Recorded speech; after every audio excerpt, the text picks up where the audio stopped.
Assalamualaikum warahmatullahi wabarakatuh. Anak-anak ustazah yang saleh dan solehah, bertemu lagi dengan ustazah hari ini untuk membahas tema 8 daerah tempat tinggalku, subtema 1 lingkungan tempat tinggalku, PB 4, 5, dan 6. Semoga anak-anak ustazah pada sehat semua ya.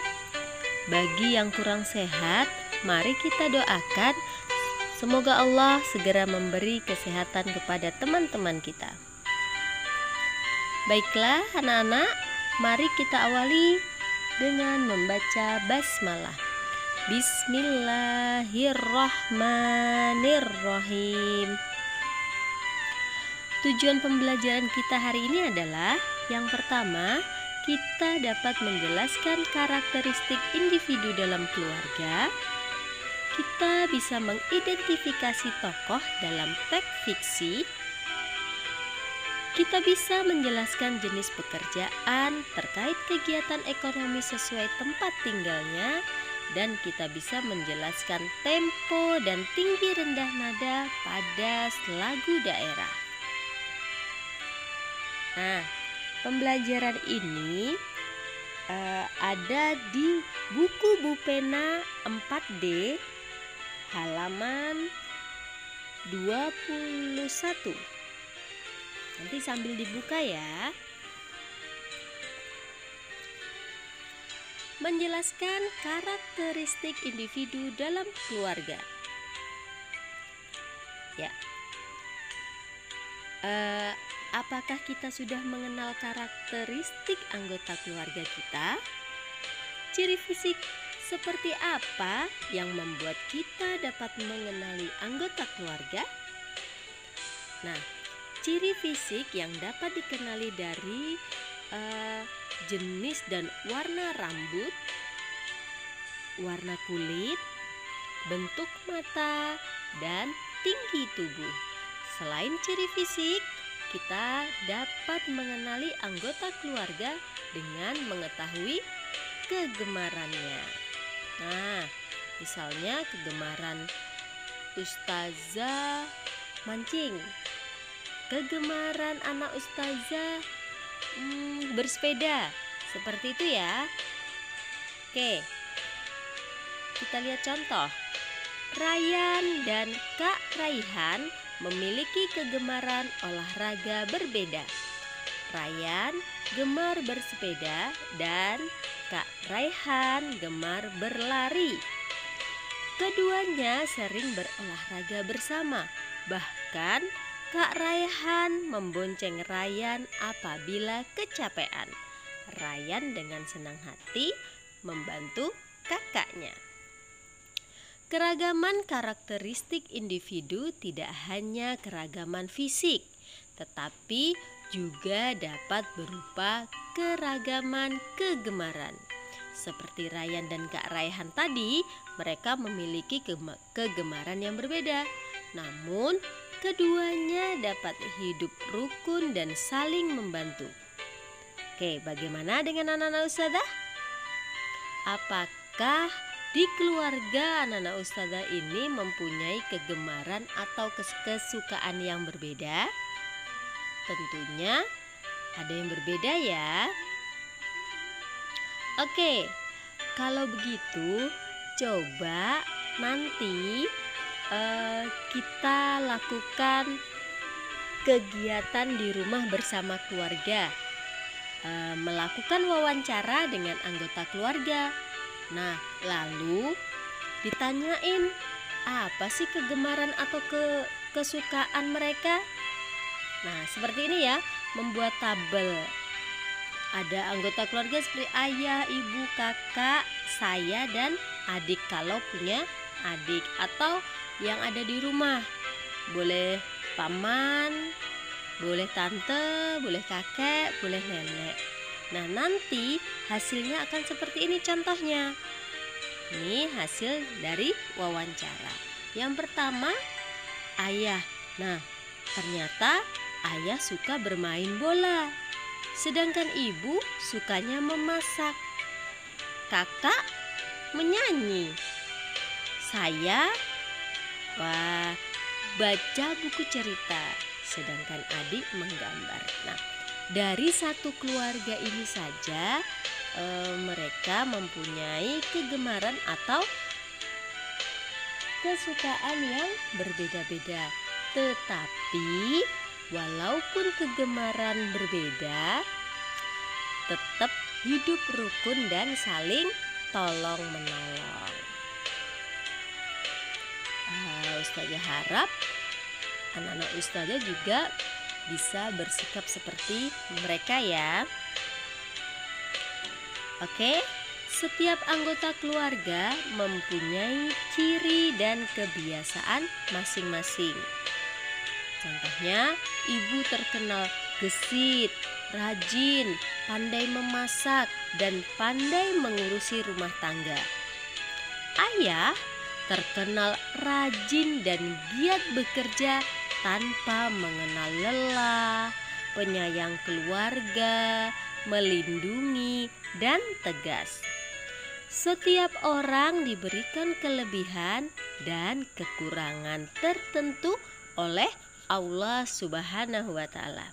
Harapannya apa? Harapannya adalah agar kita dapat saling melengkapi satu dengan yang lainnya.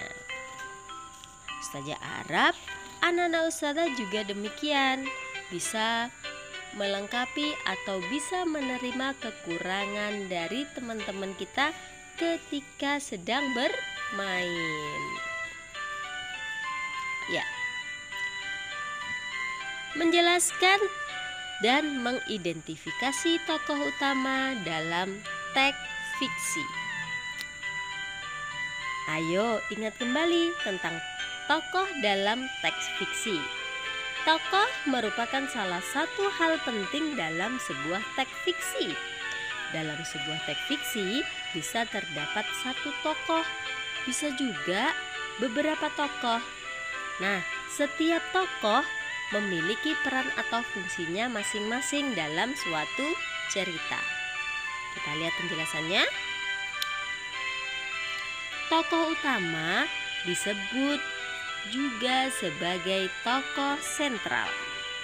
Tokoh utama merupakan tokoh yang menjadi pelaku utama atau tokoh yang mengalami semua peristiwa dalam cerita. Tokoh utama biasanya akan muncul mulai dari awal, tengah, hingga akhir cerita. Tokoh utama dapat berwatak positif atau baik dan juga dapat berwatak negatif atau tidak baik. Kita perjelas lagi ya. Tokoh utama adalah tokoh yang menjadi pelaku utama dan tokoh yang mengalami semua cerita di dalam cerita. Tokoh tambahan adalah tokoh yang hadir sebagai tokoh pendukung dari tokoh utama. Sekarang menentukan karakter tokoh protagonis dan antagonis dalam teks fiksi. Setiap tokoh utama yang terdapat dalam teks fiksi biasanya memiliki dua sifat, yaitu sifat baik atau positif dan sifat tidak baik atau negatif. Tokoh yang memiliki sifat baik disebut tokoh protagonis. Ingat ya, tokoh baik itu disebut tokoh protagonis. Tokoh yang menjadi sifat tidak baik disebut tokoh antagonis. Kita ulang, tokoh yang memiliki sifat tidak baik disebut tokoh antagonis. Ya. Nah, kita dapat menentukan peran tokoh dalam cerita dengan membaca cerita secara keseluruhan. Selain itu, setiap tokoh tersebut tentunya memiliki watak atau karakter yang berbeda satu sama lainnya. Untuk mengetahui watak atau karakter tokoh, kita perlu membaca dengan seksama mulai bagian awal hingga bagian akhir. Dengan demikian, kita dapat mengetahui dan memahami karakter dari tiap-tiap tokoh yang berperan dalam cerita. Nah, itu tadi ya anak-anak ustazah, ketika menentukan tokoh antagonis atau protagonis, kita bisa membaca cerita dari awal sampai akhir. Anak-anak ustazah bisa melihat di bukunya Bu Pena halaman 24 dan sampai 25. Di situ bisa kita lihat ada teks fiksi yang berjudul Asal Mula Danau Toba. Silahkan dibaca dari awal sampai akhir, lalu silahkan diisi pertanyaan yang ada di buku tersebut. Ini untuk latihan ya nak.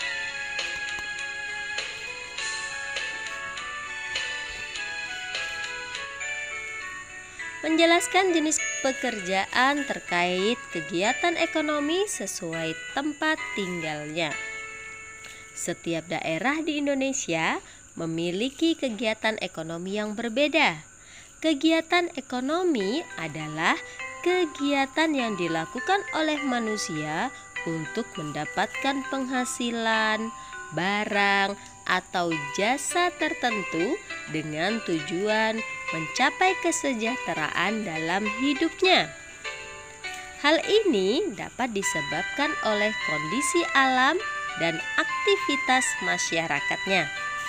Kegiatan ekonomi tersebut terdiri atas kegiatan produksi, distribusi, dan konsumsi. Apa sih itu? Nah, oke. Produksi adalah kegiatan menghasilkan barang dan jasa. Orang yang melakukan kegiatan ini disebut produsen. Selanjutnya, ada kegiatan distribusi. Kegiatan distribusi adalah kegiatan menyalurkan barang hasil produksi dari produsen kepada konsumen. Orang yang melakukan kegiatan ini disebut distributor. Selanjutnya, konsumsi adalah kegiatan memakai barang-barang produksi. Orang yang melakukan kegiatan ini disebut konsumen. Nah, jadi ketika kita membeli beras, membeli sembako, itu kita disebut konsumen.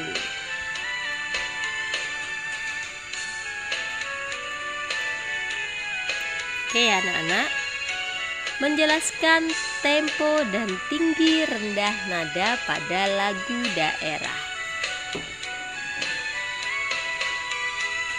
Masih ingatkah kita cara menyanyikan lagu daerah sesuai tempo dan tinggi rendah nada dengan tepat? Lagu daerah harus dinyanyikan dengan tempo dan tinggi rendah nada yang tepat. Tempo mengatur cepat atau lambatnya sebuah lagu, sedangkan tinggi rendahnya nada dapat membuat lagu daerah terdengar lebih merdu. Dalam bernyanyi, kita mengenal tempo dan tinggi rendah nada. Tempo lagu yang pernah kita pelajari, misalnya kemarin yang di semester 1 kita sudah belajar ya, ada andante, ada gio, allegro, dan sebagainya. Kita dapat mengukur tempo sebuah lagu dengan menggunakan metronom Meisel. Terdapat rangkaian not-not dari nada rendah hingga nada tinggi. Tinggi rendahnya nada dapat diketahui dari not balok yang diletakkan pada garis para nada. Nah, di pertemuan kemarin kita sudah belajar tentang menyanyikan lagu daerah ya, yang disampaikan oleh Ustazah Evi. Nah, pembelajaran ini bisa kita lihat di halaman 28 Bu Pena 4D. Nanti anak-anak Ustazah bisa menentukan tinggi rendahnya nada sambil menyanyikan lagu-lagu daerah. Oke ya? Baiklah anak-anak Ustazah yang soleh dan soleha, demikian tadi pembelajaran kita hari ini. Hari ini kita belajar tentang anak-anak Ustazah, demikian tadi pembelajaran kita hari ini. Tadi kita sudah belajar menjelaskan karakteristik individu dalam keluarga, memahami keragaman perbedaan kegemaran di keluarga kita. Lalu kita telah belajar mengidentifikasi tokoh dalam teks fiksi. Ada tokoh tidak baik dan ada tokoh baik yang dinamakan antagonis dan protagonis. Setelah itu kita telah belajar jenis pekerjaan yang terkait kegiatan ekonomi. Nah, ada apa tadi? Ada produksi, distribusi, dan konsumsi. Selanjutnya yang terakhir menjelaskan tempo tinggi rendah nada pada lagu daerah. Oke anak-anak Ustazah, dalam bermain atau dalam berhubungan dengan keluarga, kita harus bisa memahami karakteristik anggota keluarga kita satu persatu. Dengan demikian, kita bisa menjadi hidup rukun. Ya nak ya. Anak-anak Ustazah yang soleh-soleha, Allah tidak pernah membeda-bedakan hambanya, melainkan ketakwaan dan keimanan seseorang. Allah Subhanahu wa Ta'ala berfirman dalam surah Al-Hujurat ayat 13 yang artinya, "Hai manusia, sesungguhnya kami menciptakan kamu dari laki-laki dan seorang perempuan dan menjadikan kamu berbangsa-bangsa dan bersuku-suku supaya kamu saling mengenal. Sesungguhnya orang yang paling mulia di antara kamu di sisi Allah ialah orang yang paling bertakwa di antara kamu. Sesungguhnya Allah Maha mengetahui lagi Maha mengenal." Itu tadi ya anak-anak Ustazah. Semoga semua perbedaan karakteristik di anggota keluarga kita menjadi kunci atau menjadi keunikan keluarga kita. Oke, demikian tadi pembelajaran hari ini. Mari kita ucapkan hamdalah, alhamdulillahirabbil alamin. Terima kasih, tetap semangat dan ingat selalu berbakti kepada orang tua. Saya akhiri, wassalamualaikum warahmatullahi wabarakatuh.